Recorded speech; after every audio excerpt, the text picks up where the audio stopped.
Aí, consegui. Gente, eu não vou ficar muito atrás de ficar editando não, que senão a gente não sai do lugar, tá bom? Vamos lá. Pensamentos negativos, pensamentos recorrentes, tratamentos, tá? Bom, pessoal, então é o que eu falei, tá? O começo que eu quero conversar com vocês, que eu acho que é super, né, interessante, é a gente entender que realmente os pensamentos negativos é uma das queixas mais aí recentes, né, mais recorrentes que a gente tem no consultório. E esses pensamentos, muitas vezes, eles são camadas mais visíveis de processos emocionais profundos e disfunções neurobiológicas complexas. Eles estão presentes em vários transtornos, como depressão, o toque, o transtorno de ansiedade generalizado, o transtorno de déficit de atenção e hiperatividade, transtorno de estresse pós-traumático, quadros mistos, borderline. Então, esse aulão foi pensado para profissionais que desejam aprender. Então, aí, né? Por que o cérebro insiste em repetir conteúdos mentais negativos? Quais as áreas cerebrais, quais são os neurotransmissores que são envolvidos, as técnicas terapêuticas e como conduzir de forma segura e baseada em evidência o manejo dos pacientes aí que sofrem com esses tipos de pensamento, tá?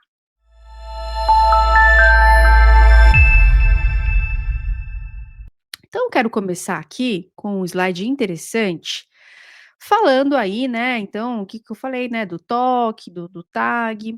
Bom, isso aqui é muito legal, gente, falar da teoria do processo, irônico, tá? É muito interessante. Gente, Daniel Wegner, ele foi um psicólogo, social de Harvard, ele conduziu um experimento muito interessante. Então, em 1987, esse experimento se tornou um clássico, tá? Então ele pediu que os pacientes não pensassem no quê? No urso branco, por isso que tá esse urso aí, por 5 minutos. O resultado, os pacientes, eles pensavam nesse urso com ainda mais frequência. E ele pedia para as pessoas que pensavam, né, colocar batesse um sino. Nossa, resultado, foi sino que não parava mais, tá. Então esse fenômeno, ele foi batizado como a teoria do processo irônico mental.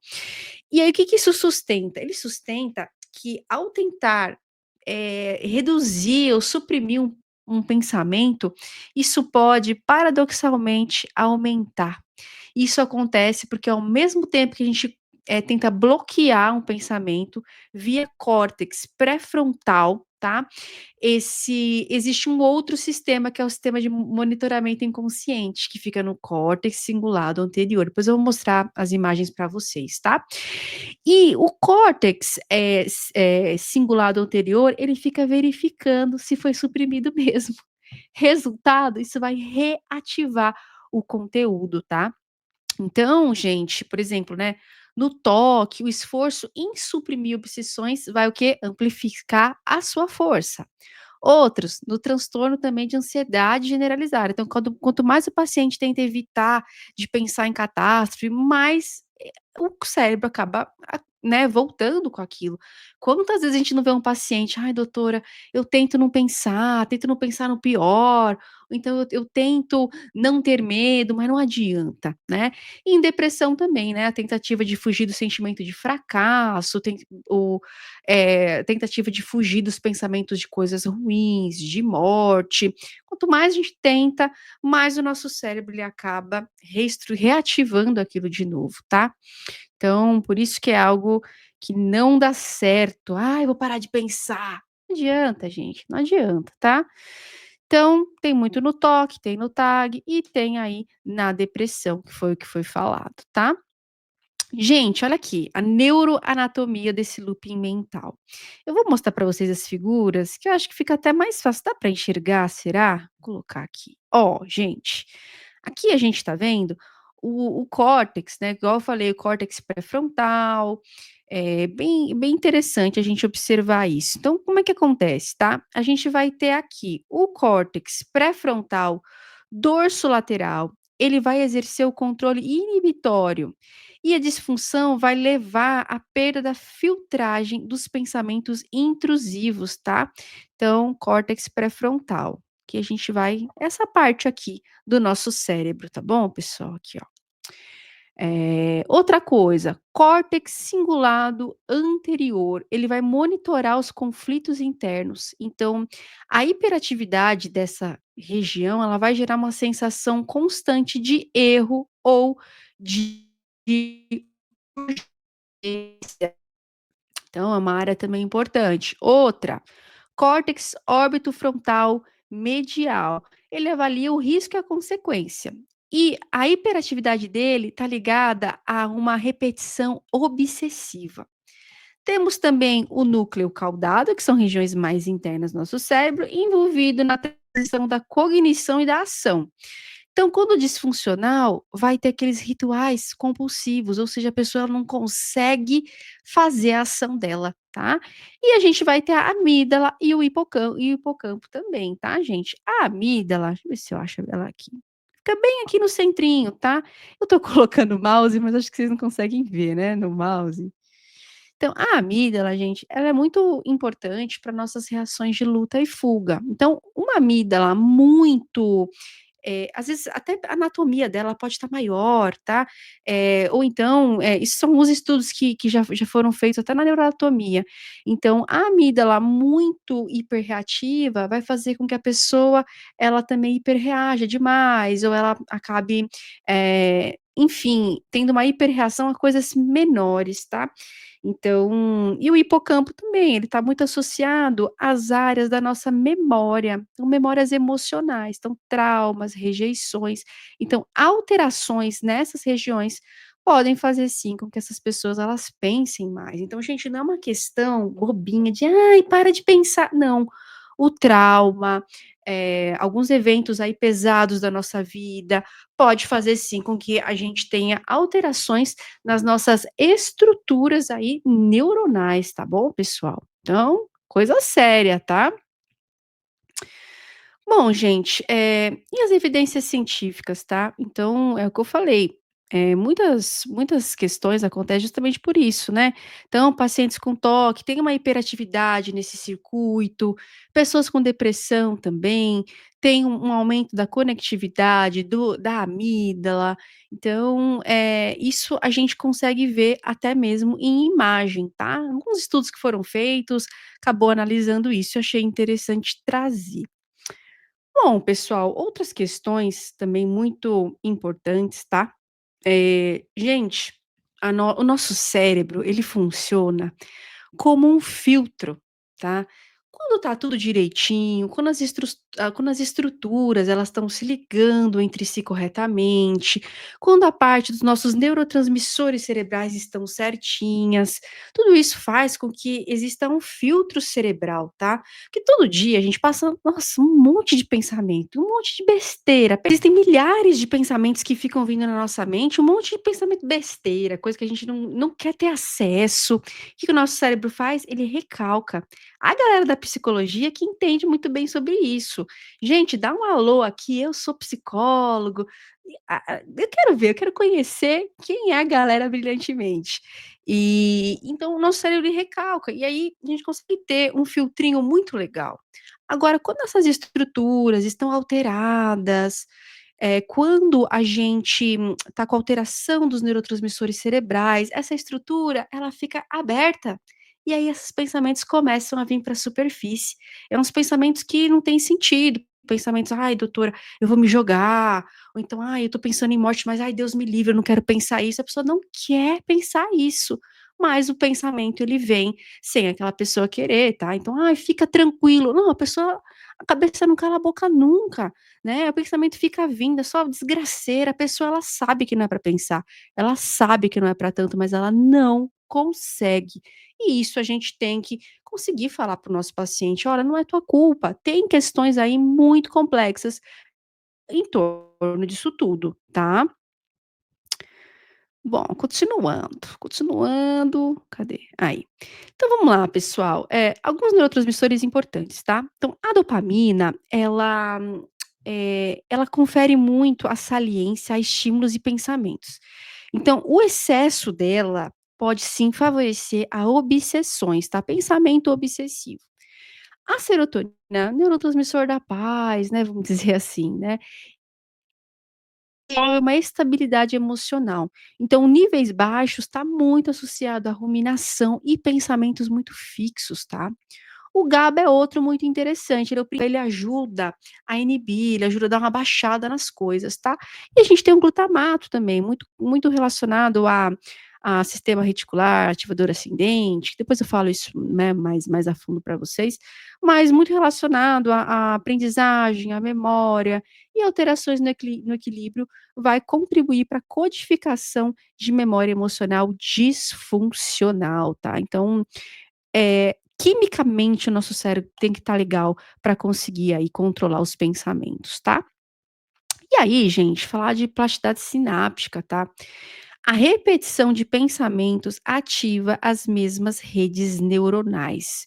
Então isso reforça aí os circuitos que a gente chama de LTP, que é Long Term Potentiation, tá. Então resultado, o pensamento ele vai se tornar automático, rígido e dominante com o passar do tempo. Eu costumo dizer que é como se fosse uma pavimentação de uma estrada. Quanto mais você vai colocando, quanto mais você vai indo, né, naquele mesmo passo, você vai deixando essa estrada mais firme, tá.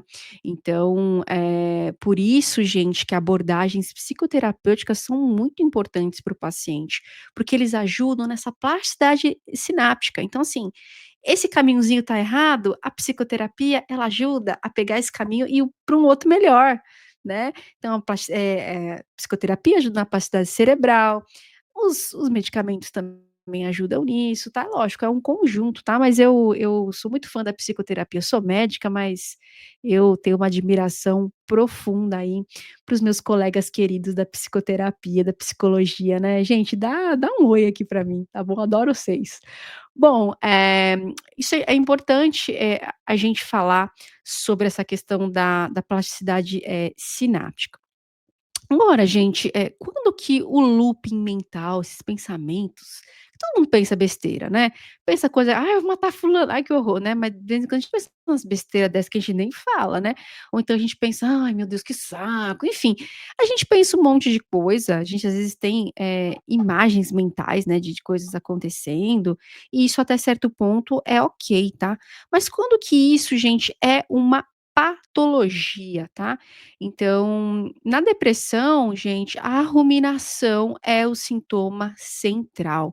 Então, funciona como um reforço negativo. Então, quanto mais o paciente tenta entender o que sente, mais ele afunda, tá? E aí a gente percebe uma hiperatividade límbica, então, é uma questão aí importante, tá? Então, pensamento negativo, pensamento de que eu sou menos, pensamento de morte, um pensamento tão ruim, gente, que a pessoa não consegue viver. Eu costumo dizer que é como se fosse um dementeador, né? Quem é fã de Harry Potter, né? Nós já estamos mais antigos, a gente gostava de Harry Potter. São os dementeadores mesmo. Então, meu, vem aquele pensamento, ele escurece a sua vida, ele faz uma bolha horrível que você não consegue ter felicidade, tá. Então, aí gente, pô, não é normal, tá. Então não é normal pensar coisa estranha, não é normal pensar em morte, não é normal pensar que algo ruim vai acontecer toda hora, não é normal pensar em coisas: "Ai meu, eu acho que vou me jogar, vou fazer mal pra alguém", não é normal, tá bom. Patológico isso, tá. Precisa tratamento, tá bom? Outra coisa é o toque, tá? Então, simetria, ou alguma dúvida que fica vindo toda hora, contaminação, obsessões intrusivas, então a pessoa tá de boa, de repente vem um pensamento. Esse pensamento é tão horrível, é tão bizarro, que a pessoa fala: "Meu, que inferno essa vida, que inferno essa cabeça aqui dentro. Vou fazer alguma coisa, vou dar 3 pulinhos, vou ou então vou pensar em outra coisa pra zerar aquele pensamento". Isso também, gente, é uma prisão mental, né, é um negócio horrível. Outro que a gente tem é o transtorno de ansiedade generalizada, então, é o "e se", né, "e se a pessoa tá de boa, tá tudo bem, ah, e se eu perder o emprego? E se essa árvore cair no meu carro? E se", e é um negócio também pesadíssimo, é sempre coisa ruim, nunca é coisa boa, tá. E também a gente tem muito a hiperatividade do eixo, né, pituitária, adrenal, né. Então o cortisol fica elevado, isso faz um desgaste cognitivo. Costumo dizer que a ansiedade, gente, ela suga as nossas energias, a pessoa começa também a perder o brilho. É muito comum ter ansiedade com depressão junto, tá, porque, meu, se tanta pensamento ruim, é pensamento que não cala a boca nunca, é aquele liquidificador na cabeça que tem hora que a pessoa, ela começa a não ter alegria, né, não tem energia mais, fica cansada. E o TDAH também. Pensamento desorganizado, acelerado, dificuldade de manter o foco, pensamentos também vários, de várias coisas, tá. Então e também tem muita comorbidade com depressão e ansiedade, tá. Aliás, pessoal, pós-graduação em TDAH pelo Instituto TDAH, que eu sou presidente, e pela, Universidade Anhanguera, selo do MEC. Gente, parem de fazer besteira na clínica, eu não aguento mais ver isso, tá. Tanto psicólogo, quanto também psiquiatra, que não diagnostica, não sabe diagnosticar direito, que faz um tratamento errado. As pessoas costumam, gente, demorar 10 anos para saber que tem TDAH. Isso é muito sério, então vamos estudar, é muito legal. Depois eu vou, aliás, esse QR Code aqui é para vocês saberem mais, tá. Eu visto a camisa mesmo da pós, porque, fez diferença. Eu ajudei a coordenar, eu sei que a galera tá muito boa lá. Bom, corpo docente sensacional, tá. Ah, gente, isso é muito legal. Você sabia, sabe o que que o Default Mode Network? É muito interessante, descoberta recente, tá. Aliás, falam muito sobre isso na pós-graduação, tem muita coisa moderna lá. Gente, Default Mode Network é uma rede cerebral que foi identificada nos anos 2000, tá vendo como é que é novo? Foi feito aí por Heistley, um nome assim, depois eu vou colocar o nome dele aqui para vocês saberem, tá. E é interessante porque essa rede, ela se ativa quando a gente está em repouso. Antes a gente achava que não, né. "Ai, será que quando a gente está em devaneio não tem, a mente da gente fica quieta?" Não, ela fica, ó, andando, andando, andando, andando, andando. Então essa rede, ela predomina quando a gente está no automático, em devaneio, memórias, simulações do futuro, aquelas coisas que a gente, né, senta no foguete e vai até a estratosfera, né, pessoal. Então assim, eh, as principais funções dessa rede, tá? Autoimagem e autorreferência, avaliação moral, julgamento interno, planejamento e antecipação dos eventos, ruminação emocional e reconstrução do passado. Sabe quando você fica pensando: "Ah, ó céu, já vi, do que fiz, já tenho 30 anos, tenho 40 anos, não fiz isso, não fiz aquilo". É o Default Mode Network aí, ó, trabalhando, tá? As principais, regiões dela é o córtex pré-frontal medial, córtex cingulado posterior, hipocampo, que é a rede das memórias, e o córtex parietal inferior, tá. Gente, na na psicologia, né, na psicopatologia, como é que é, tá. Pessoas com depressão, pessoas com TAG, com TOC, a gente sabe que essa rede, ela fica hiperativa e hiperconectada. Isso significa que mesmo em repouso, o cérebro dessas pessoas continua rodando em looping mental, que vai alimentar o medo, a culpa, a dúvida, previsão catastróficas, tá. Então, foi mostrado até em estudos de imagem, tá bom, gente, um aumento da conectividade entre a amígdala e o Default Mode Network, tá. Então, as pessoas estão mais associadas à tendência de ruminação e maior reatividade emocional, tá. Muito interessante essas redes, aliás, tem várias, tem as redes de mundo, é muito interessante mesmo essas novas teorias, tá, gente. Tem mais aí, entra no grupo do WhatsApp pra gente conversar mais sobre tudo, tá. Ai, gente, vamos lá, psicólogos queridos, como que a gente vai tratar tudo isso daí, tá, gente? Então, desenvolvida aí por Aaron Beck na década de 60, tá? Então, foi desenvolvido, gente, com base na observação de pensamentos automáticos que influenciam diretamente emoções e comportamentos, tá? Então, o foco é identificar distorções cognitivas, como catastrofização, pensamento dicotômico, tá, então, ai, tudo 8 ou 80, super generalização, tipo: "Ah, se um foi assim, então todo mundo é assim". Outra coisa que eu acho interessante, gente, é a questão da intuição. tá. Tem uma paciente minha, ai, um amorzinho, ela falou pra mim, ela falou: "Ai doutora, antes, do tratamento, eu achava que tudo era minha intuição. Nossa, que algo ia acontecer, déjà vu também, ah, já estive aqui, tal". Tudo o cérebro também, hiper conectado, né, então tudo isso também, tá. Bom, enfim, na TCC, registro de pensamento disfuncional, isso é importante a pessoa escrever, ela se vê, né, reestruturação cognitiva, tabela, ABC, enfim, tem vários aí, tá. Na prática, os pacientes em looping depressivo, a TCC ela vai ensinar a questionar os pensamentos de fracasso e oferecer interpretações mais realistas, tá, gente. Então, pô, você é um fracasso? Mas o quê? O que que você já fracassou para você achar um negócio desse? Você já teve vitórias? E aí vai, ó, perguntando, perguntando, perguntando e de repente a pessoa tá: ó, "Ai meu Deus do céu, não faz sentido, você tem razão". Então é isso, é muito interessante, tá. No toque, os pensamentos, obsessivos, eles são desafiados com técnicas de exposição e prevenção de resposta, então sensacional, tá. Dá um oi aí quem é da TCC, tá bom. Aliás, pessoal, outra coisa, participem do WhatsApp, do grupo de WhatsApp, porque às vezes a gente faz, palestra, a gente precisa recrutar, né, pessoas específicas, então se vocês são da área aí, é interessante, tá bom. Terapia de aceitação e compromisso. Ai, que bonitinhos. Adoro também.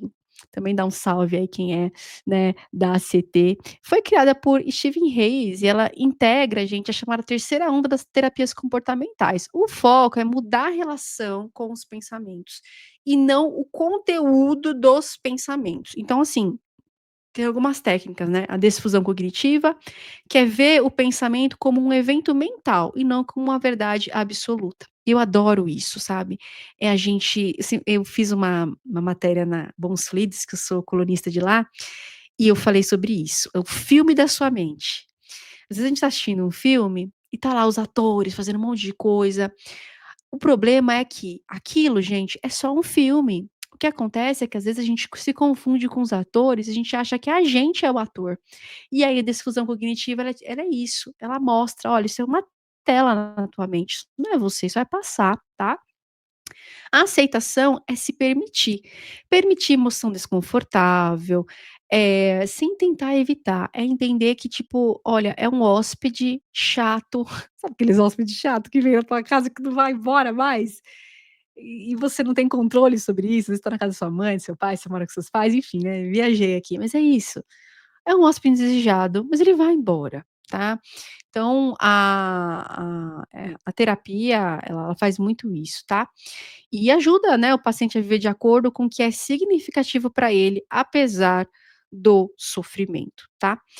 Os estudos mostram, gente, que a ACT, ela reduz a atividade da amígdala e fortalece áreas frontais ligadas à regulação emocional, tipo córtex pré-frontal ventromedial, tá. Por que eu tô falando, gente, terapia não é: "Ai, vamos conversar", não, ela muda estruturas neurais, isso que é muito interessante, tá. DBT, gosto muito também, tá. Desenvolvida pela Marsha Linehan, ela é muito importante para tratar pacientes com transtornos de personalidade. É muito boa para borderline, tá. Mas claro, não só para isso, né, integrar a aceitação e mudança e vai ensinar o paciente a regular emoções intensas, sem suprimir a sua experiência, tá. Tem alguns componentes centrais, que é o mindfulness, é a tolerância ao desconforto, ajudar a regulação emocional, é muito legal, tá, muito legal mesmo. Então, gosto de falar, né, é uma folha no rio que está passando, é uma nuvem no céu que vai passar, né, essas metáforas são legais até para ensinar a observar os pensamentos sem se fundir a eles. No grupo de WhatsApp, gente, eu vou mandar um manual para vocês, tá, bem legal para vocês aplicarem aí na técnica de vocês, tá. Vamos lá, mindfulness, que legal, né, gente. A resposta geralmente está dentro da gente, né. Às vezes a gente vai achar que é: "Ah, é ouro". é o melhor remédio do mundo e tal. Lógico, medicação é maravilhosa, eu sou médica e eu sei como que é importante, tá. Mas gente, o mindfulness, ele é muito legal, tá. Ele ajuda muito a reduzir esse default mode network, ele também melhora a conectividade entre as regiões executivas, e é legal porque você consegue aprender a estar no presente. Então: "Olha, eu tô aqui, eu tô sentada, eu tô sentindo o meu corpo, eu tô respirando". É importante, tá, a gente ter essas técnicas de presença, tá bom. Estudos clássicos foram feitos, depois eu vou até deixar aqui, esse estudo, vou mandar lá no grupo, tá, da galera. Eh, Espera aí gente, tá acabando a bateria aqui, olha, espera aí.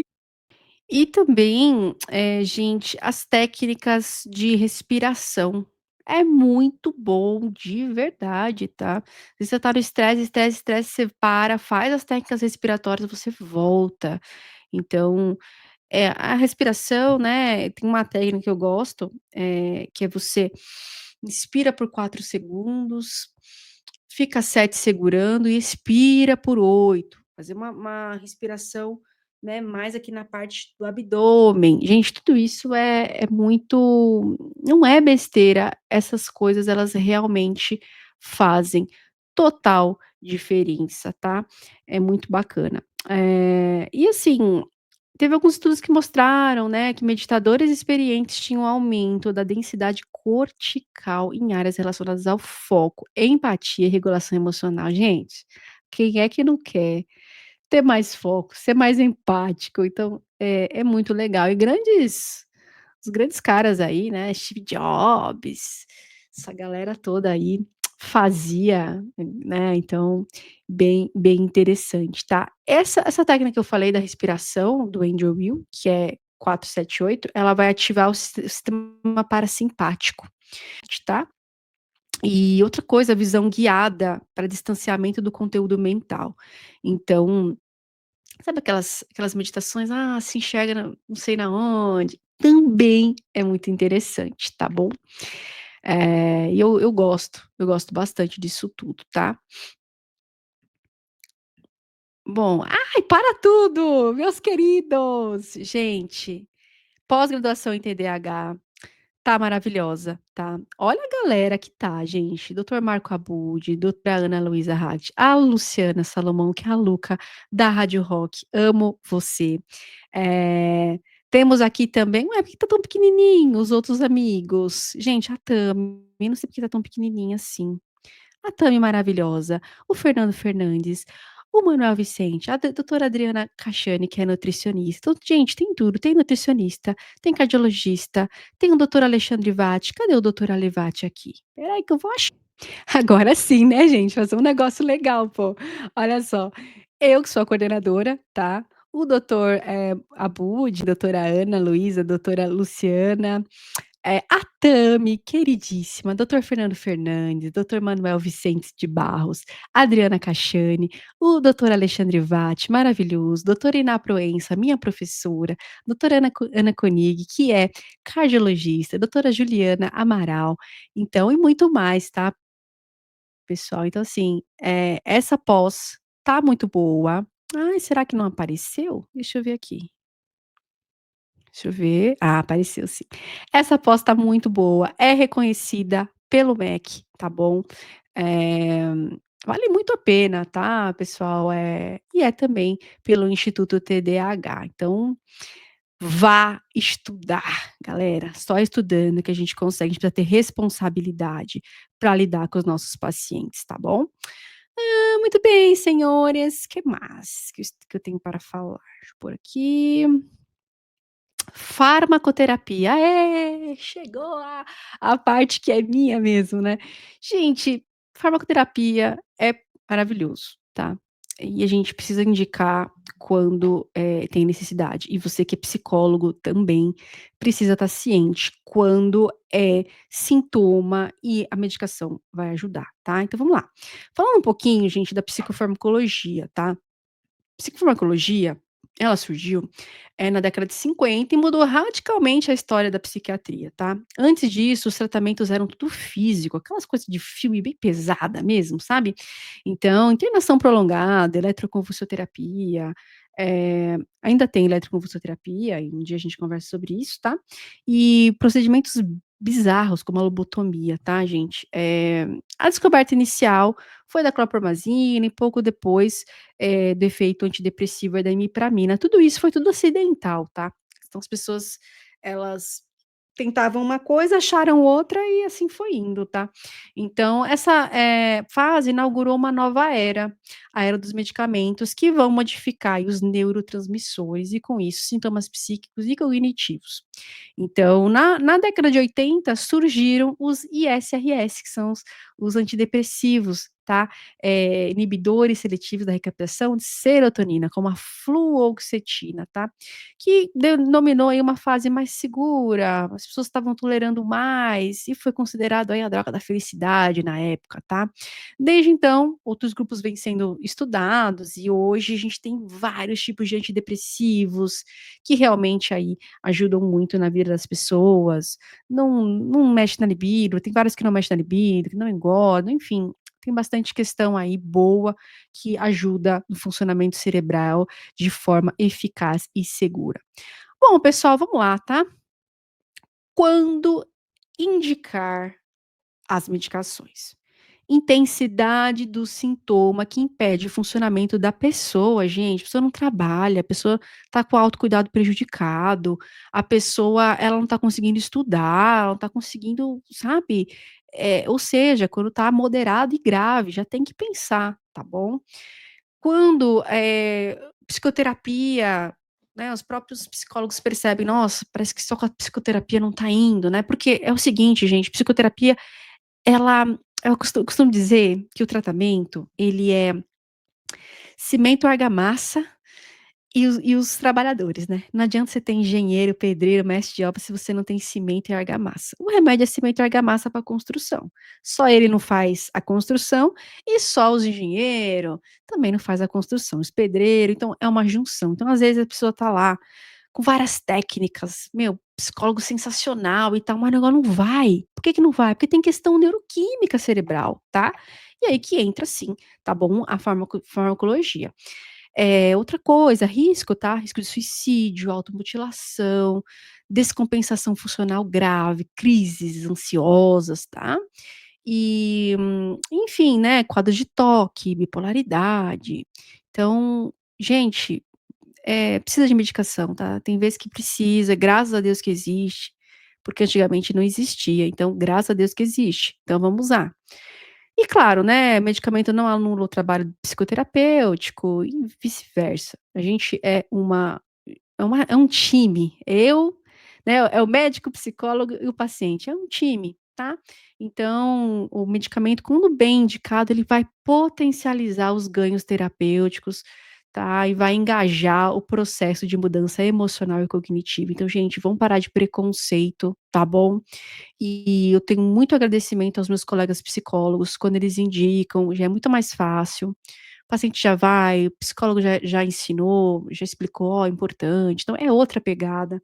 Só tenho a agradecer, espero que todos os psicólogos que estejam me vendo tenham essa pegada também, tá. Bom, vamos lá, pessoal. Principais classes de medicamentos, vamos lá. A gente vai ter os, inibidores seletivos de recaptação de serotonina, sertralina, estalopram, fluoxetina. Então eles vão aumentar a disponibilidade sináptica da serotonina, vai ficar um pouquinho mais na fendinha sináptica. Muito bom para TAG, muito bom para toque, muito bom para fobia social, tá? Então, a gente espera que melhore o humor, melhore a energia, melhore essa sensibilidade ao estresse, tá bom? Tem outro também que é RSN, inibidores de captação de serotonina e noradrenalina. Venlafaxina, duloxetina, maravilhoso. Então eles mexem na serotonina e na noradrenalina. Então, é interessante aí também, depressão tardia, ansiedade resistente, enfim, não tem uma regra, assim, tão grande, tá, às vezes é muito da mão do médico, que vai vendo os sintomas e qual que vai ser a melhor medicação, tá. Bom, a gente tem alguns também, a pregabalina, vai aumentar a ação do GABA, tá. A gente tem também medicações, estabelecedoras do humor, lamotrigina, valproato, tá. O lítio é um fármaco que tem uma evidência na redução do risco de suicídio, tá. Lamotrigina também é muito boa para transtornos, mistos, né, que a pessoa tem mais depressão, também é muito interessante, tá, gente.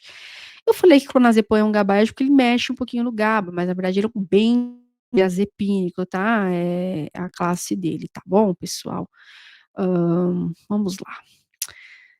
Tratamentos modernos, tô falando que eu sou modernosa? Eu sou modernosa, gente, eu sou, não sei vocês, mas eu sou. Tem tanto pensamento que fica ruminando, vale a pena sim um antipsicótico, tá, eles vão modular a dopamina, serotonina em outras vias cerebrais, então às vezes a gente usa assim, uma quetiapina, um aripiprazol, uma olanzapina, tá bom? Vamos lá, pegar aqui. Outra coisa que eu ia falar, então, serotonina, pessoal, ela vai regular o quê? Ele vai regular humor, estabilidade cognitiva. Dopamina controla, o que merece atenção ou não. O GABA, ele vai ajudar a dar uma silenciada em regiões cerebrais hiperativas. E o glutamato, ele vai regularizar a aprendizagem emocional e é muito explorado, gente, na cetamina, tá? Que é o que eu vou falar agora também para vocês, tá bom? Bom, vamos lá. Cadê? Ué, cadê? Sumiu? Adicionar ao palco. Não. Aí. Tratamentos modernosos, gente. Vamos lá. Cetamina, tá? Ele é um antagonista não competitivo dos receptores NMDA. Já explico melhor para vocês sobre tudo isso, tá? Ele atua no sistema glutamatérgico, promove a liberação de BDNF, que é o fator neurotrófico derivado do cérebro, que vai estimular a neuroplasticidade, tá? Vou falar disso em outros vídeos mais para frente do BDNF, que é muito interessante. Bom, a via de administração da cetamina, ela é por via intravenosa ou por via intranasal, tá? Muito bom para depressão resistente, ideação suicida aguda, ansiedade também, que fica lá, e o TEPT grave, tá? Ela é muito boa mesmo, eu tenho gostado muito, tá?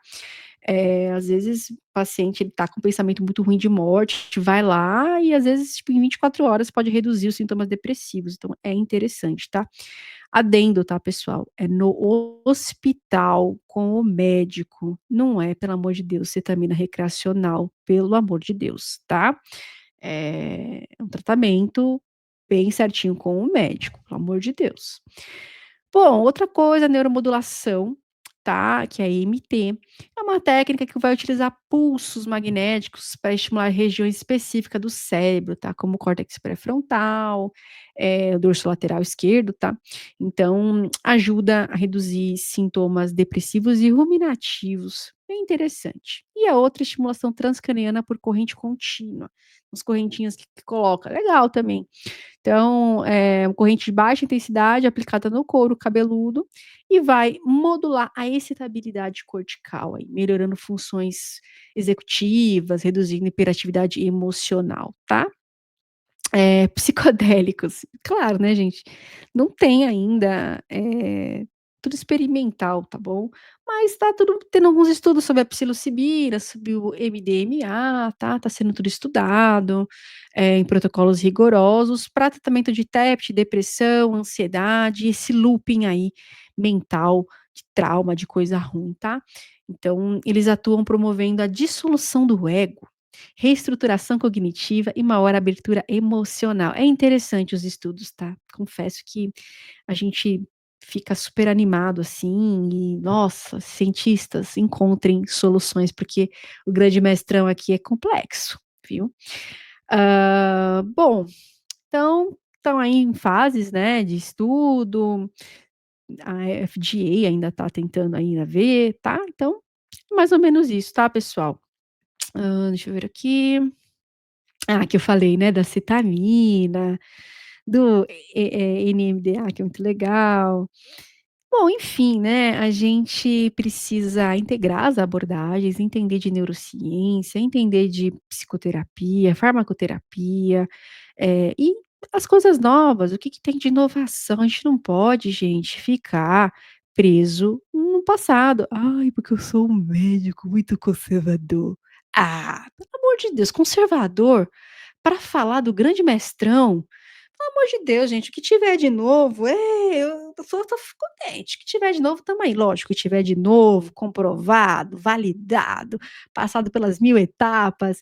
Então, a gente tem que estar sempre estudando, a gente não sabe tudo, a gente é um aprendiz nessa vida. Eu vejo muita gente arrogante nesse mundo, infelizmente vejo médicos arrogantes, vejo não só mé não tô falando de médico, é a minha raça, eu que conheço a minha própria raça.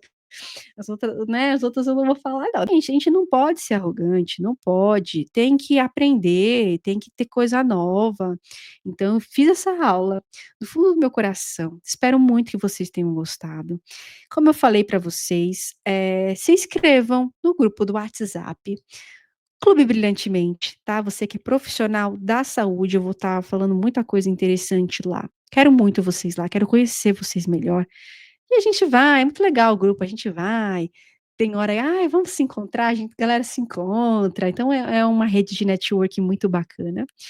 E será que vocês gostaram, gente? Eu não sei, vocês não se inscrevem, vocês não dão like, vocês não falam comigo, vocês não falam nem o "oi", entendeu? Galera que gostou, coloca aí: "Pô, gostei", coloca um hashtag "eu sou brilhantemente", vamos fazer essa comunidade ficar grandonzona. E agradeço você que ficou até aqui, quase 1 hora de aula, só para quem é mente brilhante mesmo, gosta de estudar. Agradeço grandemente. E vamos se falando. Mais uma vez, gente, se inscreve no canalzinho, o que que custa? Vai cair o dedo de vocês? Não vai. Manda um oi aqui: "Ai, doutora, eu sou psicóloga, gostei, não gostei. Eu gos ah, doutora, você é muito mala, você é chata". Escreve, pô, escreve. Nós chora, mas nós se recupera. Tô brincando. Bom, é isso aí, pessoal. Tô implorando vocês se inscreverem, né. Pô, se inscreve, caramba. Se inscreve. Me siga nas redes sociais, eu tenho TikTok, eu tenho Instagram, o que eu mais uso é o Instagram, tá. Se inscreve por aqui e vamos se falar no Zap, tá bom? Beijo no coração de vocês, terminou então toda essa era dos, vou até colocar aqui de novo, cadê aqui? Apresentar. Ai, espera aí, deixa eu pôr para vocês aqui, compartilhar a tela. Esse foi o evento final, tá? Vocês estão vendo? Não, né? Agora sim. Esse foi o evento final de uma série sobre pensamentos negativos. Quero que vocês assistam os outros 3, que ficaram muito legais. Quem assistiu, gente, por favor, dá um comentário em cada um deles, fala: "Pô, gostei", compartilha com quem vocês querem também. E é isso aí, pessoal. Terminamos então essa série. Espero que vocês tenham gostado e até a próxima. Brilhantemente. É o que, galera? É a ciência que transforma a sua vida e a sua mente. Aqui é Jéssica Martani, sua mente sem pane. Eu com esse jargão micoso, para ver se vocês lembram o meu nome e se inscreve por aqui. Tá bom? Um beijo no coração de vocês e ó, até a próxima.